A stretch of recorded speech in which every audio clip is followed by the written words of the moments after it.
Welcome to the One Question Leadership Podcast. This is Chrissy Raywalk, Director of Intercollegiate Athletics at the University of Delaware. One of the things that I appreciate and enjoy most about leadership is that it's a journey, not a destination. It involves lots of different twists and turns, and you need many different types of people to go along with you on your journey in order for it to be successful. So today, I invite you to start your leadership journey with this podcast. Enjoy.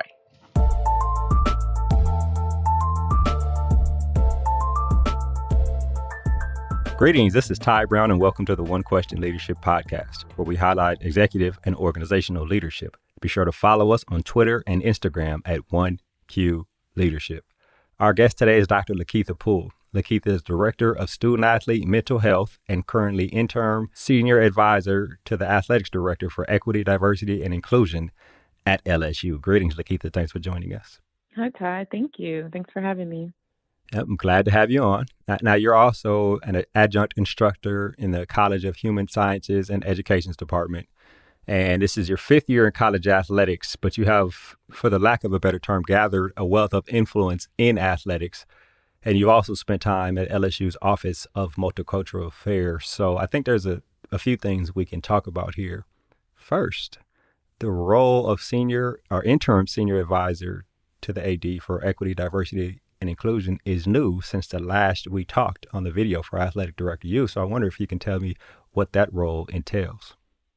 Yeah, sure. That is a change since the last time you and I chatted. So that role in particular came out of developing a series of initiatives that a lot of universities actually were doing at the time post the George Floyd murder in particular, but obviously knowing that there was a need well before that for athletics departments in particular to consider what does it look like to also have diversity and inclusion as a part of their values and the culture. And so LSU, like many other schools, tried to take a lead on developing what that could look like permanently for the sake of our student athletes and for staff and coaches as well, too, for their workplace experiences. And so that role came out of, one, I think an interest in the university's part and having somebody who had prior worked in diversity and inclusion. So, prior to my 5 years in athletics, I'd worked for 6 years in the Office of Multicultural Affairs as a director and a leader of our African American Cultural Center at LSU as well. And so I think there was an interest there in having someone who had that experience at the university level. And then on my part, diversity and inclusion just has always been an interest of mine. And so I too was also open to figuring out a way to increase the visibility of diversity and inclusion for our department. And so it was kind of just a mutual decision and discussion of how we could make the experience for our student athletes better, particularly for students of color and our coaches and staff of color too. So that's kind of how we got started. It was pretty organic. Right, especially with you having the experience already. I wonder about the conversation in terms of expectations and outcomes when you had the conversation with the athletics director there at LSU, knowing sometimes this position comes on with a lot of influence, but ends up not necessarily having a lot of outcomes because people don't necessarily agree on things over the long term. Talk to me a little bit about that initial conversation, and since being named, what have you put in place, or have you had a chance to accomplish anything yet in the role? Yeah, definitely was something upon being asked to do the role that I definitely wanted to make sure was authentic and not being used in a way as a puppet or a face, because I am a woman of color. And you want to make sure that if you sign on to do something like that, that you give it your all on my end, but also that the department was really willing to go the distance with this, because it's not a short-term battle, particularly when, like many predominantly white institutions, many public institutions, many large institutions don't have these types of things in place. And so it was a pretty intentional conversation of what it would look like for me to give honest feedback and transparent feedback, and a willingness I felt like I needed to hear on the AD side and the administrative side, that they would really take those things into consideration, not because of my identity as a woman or a person of color, but because it's for the good of our department and for the good of the university. And so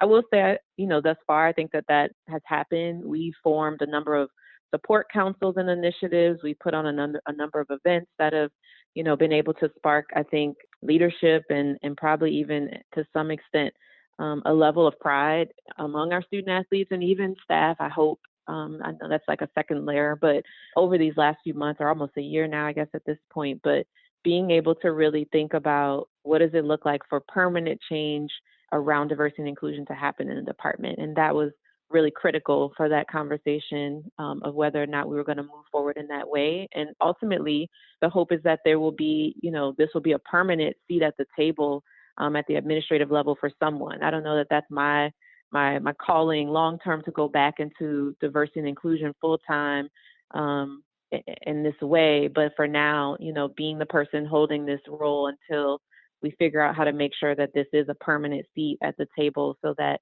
all of our decisions from now on as a university are also considering diversity and inclusion as an essential makeup, whether that's hiring practices, what does it look like, to have diverse coaching staff, to what does it look like to, even thinking about some of the name, image, likeness stuff that's coming down the pipeline, and what does that look like as far as diversity and inclusion entailed. So it's been pretty interesting to be able to like have a voice around that. And I do feel like leadership has listened thus far. And so my hope is we'll continue in that way until we get to a more permanent decision of how to make sure we get somebody in this role long term.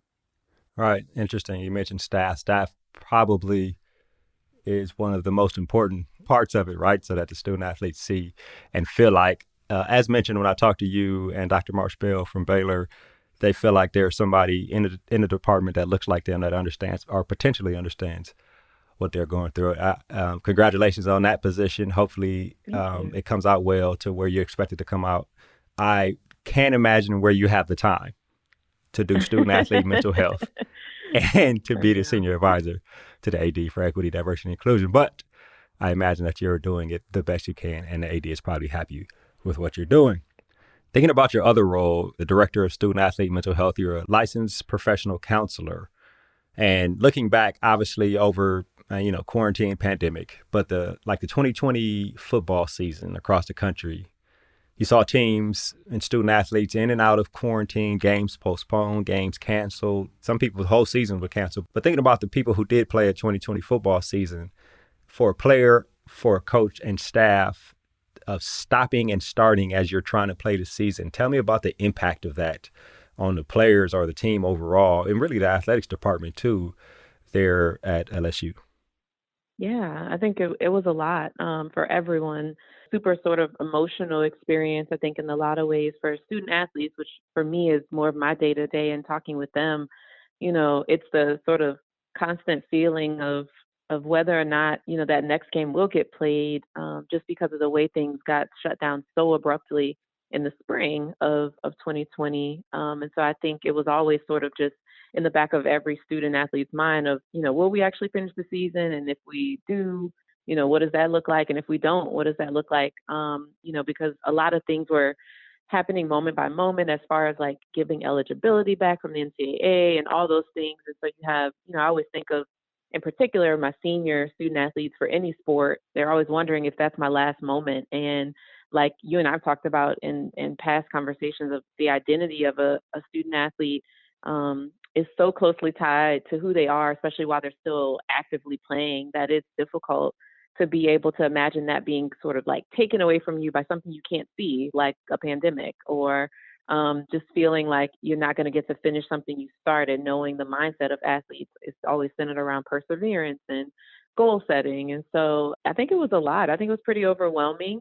But I also feel like a sense of resilience for a lot of our student athletes just kicked in. Being flexible with the rescheduling and still trying to keep up with schoolwork so that they could stay eligible, knowing that school now had changed too, and that most of them were doing classes online. And a lot of my student athletes hated that just because they rather engage in person because that's just the way they function. And so it was interesting just to like kind of ride the wave with them of some weeks feeling really great, like, okay, we've gone a whole stretch with no new cases or no games canceled. And then you hit a weekend where it's closer to some of your bigger games. And, as LSU, we know those are always like Bama, Florida. And I think those were two of our two that got rescheduled this season. And so Right. they ultimately got to play them, but it pushed back when games were and that sort of thing. So it was definitely an up and down, like a roller coaster ride for sure of just figuring that out. And I think staff and coaches, it was the same thing, just trying to figure out how to be supportive of our student athletes feeling all those things while also managing our own emotions about, what does it look like to go to work day to day, still knowing there's so much that was unknown still. So it was a wild ride, I feel like.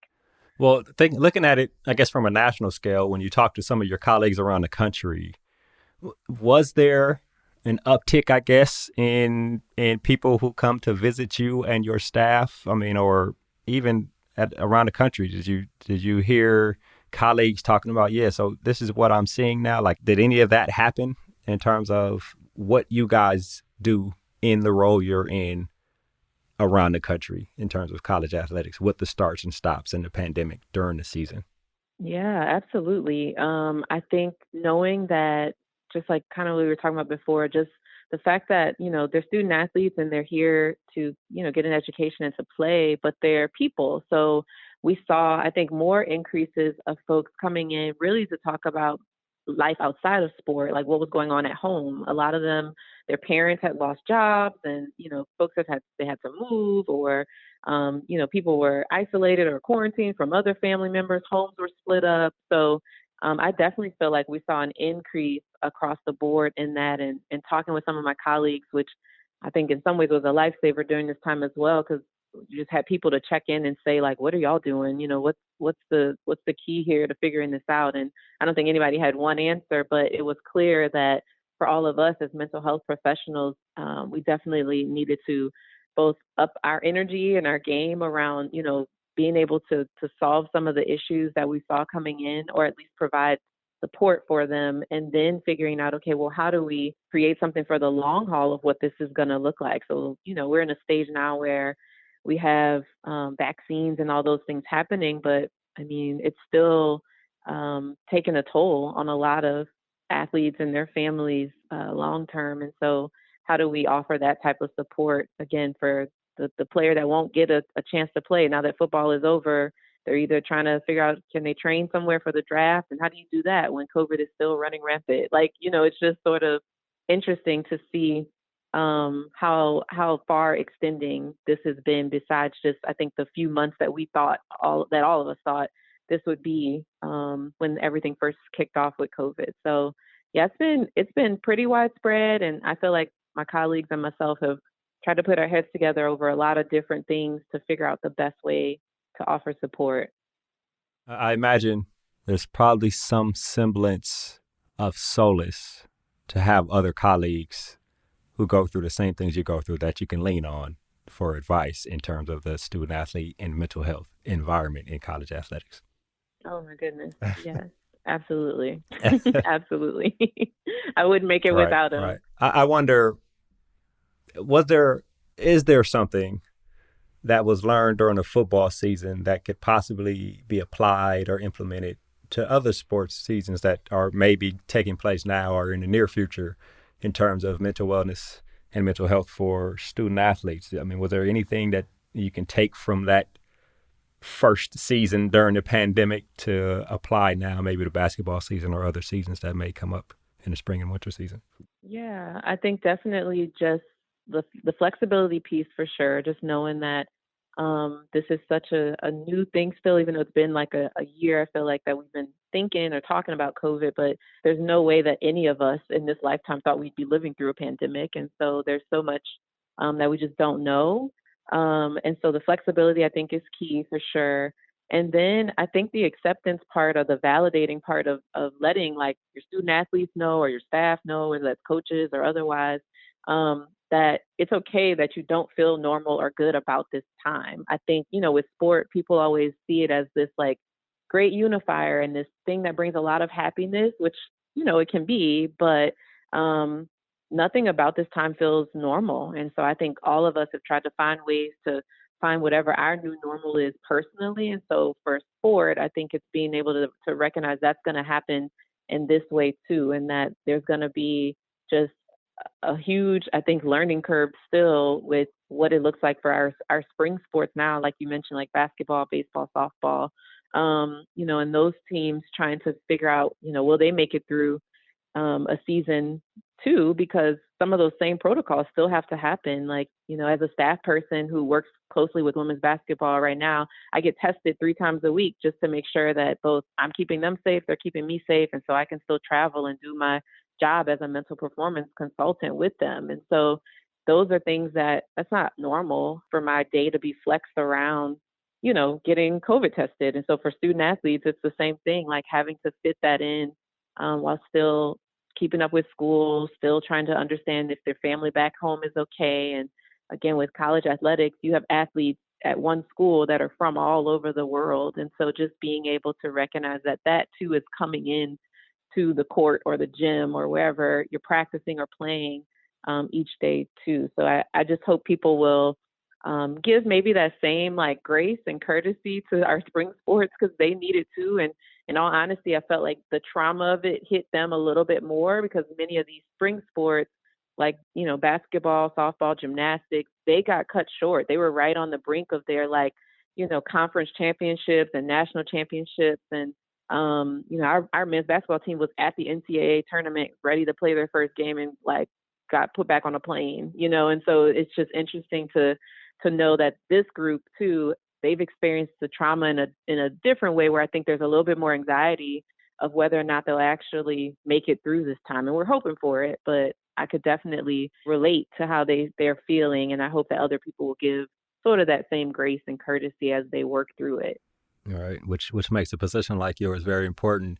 You mentioned something, a mental performance consultant with the women's basketball team. What exactly is that? So it's kind of a combined role. So obviously serving as, director of student athlete mental health, I'm always focused on that. But in particular, Coach Nikki, who's wonderful, has utilized my other skill set in being able to provide mental wellness, mental skills training to help our athletes in general focus on, increasing their abilities or maybe even just focusing those abilities to the best that they can be. And so in the past, and I'm using her as an example just because I've worked with women's basketball the most during my time in athletics. I would spend like our summer, when they're in summer training, I also get an hour with them once a week to do mental skills training and offer them tools and support on being better teammates, better players, understanding how to, find their zone when they're maybe in the middle of a stressful game. And so it's similar to, the mental health work that we do, but the focus is solely on their athletic performance. And so that's been pretty cool to also see how many of our student athletes have like stayed so focused. And part of that's because most of them have been playing their sports since they were 5, like on club leagues and park leagues. But it's interesting to see how that kind of kicks in naturally for them as far as their sport performance. And so sometimes I feel like I'm just there. I don't know if I'm actually helping, but I think it's being able to have that person that is separate and unbiased still, but can help them really talk through and think through some of the challenges that they may be facing as an athlete solely, not just, the personal stuff too. So it's a cool job. That's why I love my job so much. It's pretty cool. Yeah, I'm sure the basketball coach actually appreciates what you do and feels like you are doing something. So where we have the mental health and wellness counseling, we have the mental and athletic performance counseling, we have equity, diversity, and inclusion advising the athletics director. We are doing a whole lot A at lot. LSU right now. I don't even know how you have the time to do all that. I'm not even sure you know how you had the time to do it, but I you do it don't. right I at a don't. high Yeah, I at don't. at a high level. When you think about all those things we just talked about, all the various roles you play in athletics, and you think about the talking points when you sit down with the AD there in terms of diversity, equity, inclusion, in terms of mental health and wellness, in terms of mental focus and athletic performance, what are some of the conversations you have with the AD, one, and then two, when you talk to your colleagues about the industry in general of college athletics and mental health and wellness, what are some of the conversations and talking points, A, from the local level when you're talking to your athletics director, and then B, when you talk to other people in the industry? I think the first thing is that all of those things are innately connected, right? So like the mental health piece, the diversity and inclusion and social justice piece, as well as athletic performance, and like having those sometimes tough conversations about how they sort of have to remain connected in order for things to function as planned. I'm not an AD, but I do understand that from an AD's perspective, there is a goal there of having your team be the best to win and also bring in money and funding, and understanding that that doesn't happen if your teams don't play well or if your coaches are unhappy or any of those things. And so I think for me the conversation is always how can we make sure that we are hitting all of the areas or the needs of an individual, so that they produce in the way that they want to, but also in the way that those letters across their uniform maybe need them to. And so it's a mutual relationship a lot of times to be able to be a college student athlete, knowing that there's a prize there in getting an education, and also if you're interested in taking your sport to the next level professionally, if that's an option for you, this school allows you maybe to do that and have a platform to do that. But at the same time, that university is also very much interested in, or should be interested in, your personal growth and that sort of thing. And so that's always my mantra or soapbox is, are we doing everything we really can to meet all those needs so that the university itself or the athletics department itself is seeing what it would like to see happen as far as its needs as a department. And so I just always hope that that is coming across in my conversations. That's always critical. I think in thinking about that across the industry, I think it's kind of the same. For the first time in a very long time, or maybe ever, our athletics departments even thinking about sort of the other layers of identity related to being a college student athlete. And so myself and other colleagues, I think it's refreshing, probably to an extent for me more so as a person of color, but also as a mental health practitioner, to see heads of leadership and coaches and administration saying the words mental health and talking about social justice and having even the conversations of decision making around what does it look like if somebody kneels during the national anthem, and what type of support is needed on both sides of that, and education on both sides of that for fans, for players.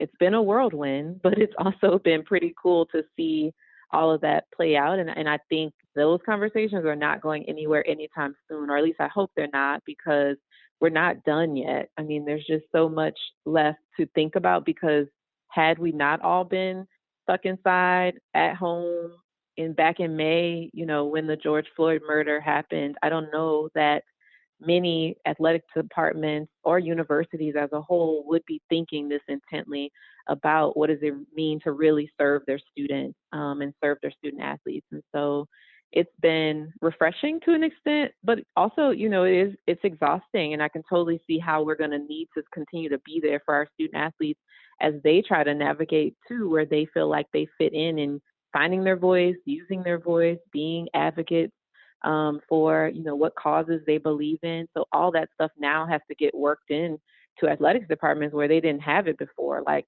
I feel like people's life skills programs should be evolving right now. Their mental health departments should be evolving right now, just so that we're doing our part when we bring these students here, when we recruit them, we go in their homes, we tell their parents we're going to take care of them. Are we really sending them out afterwards with everything that they need, to be able to be productive in whatever way that is, in a professional career in sport or in something else? And so those are the types of things that I think now are kind of at the forefront of broader conversations, and practitioners in my field, I think, are thinking of even how we broaden the scope of, like, what does mental health even mean for an athletics department? So we are talking about more of, yeah, clinical mental health, but also mental performance training, but also social justice, and also life skills and all those things. So it's ever evolving, but I feel hopeful that we'll get it right, and that the areas where we don't, we'll keep trying, and we'll get input from student athletes on how to make it right, because I mean, we do this for them. So that has been the goal, and what I'm hoping is the direction we'll continue to be headed in. And LSU, with you as part of the staff, essentially filling 3 potential full-time roles, is all for the better to keep moving forward and keep progressing, with you advising them on the number of things that you do and will continue to advise them on. And hopefully they continue to grow the staff so that it expands onto the university and the whole Southeastern Conference and college athletics as well. Dr. Poole, this has been an excellent conversation. I really appreciate you joining us here on One Question. Thank you. Thanks for having me. That was Dr. LaKeitha Poole. She's a director of student athlete mental health and currently the interim senior advisor to the athletics director for equity, diversity, and inclusion at LSU. And of course, this is Ty Brown with One Question. And keep in mind, the role of a leader is to create and maintain an environment that people want to be a part of. And as always, be better tomorrow than you are today.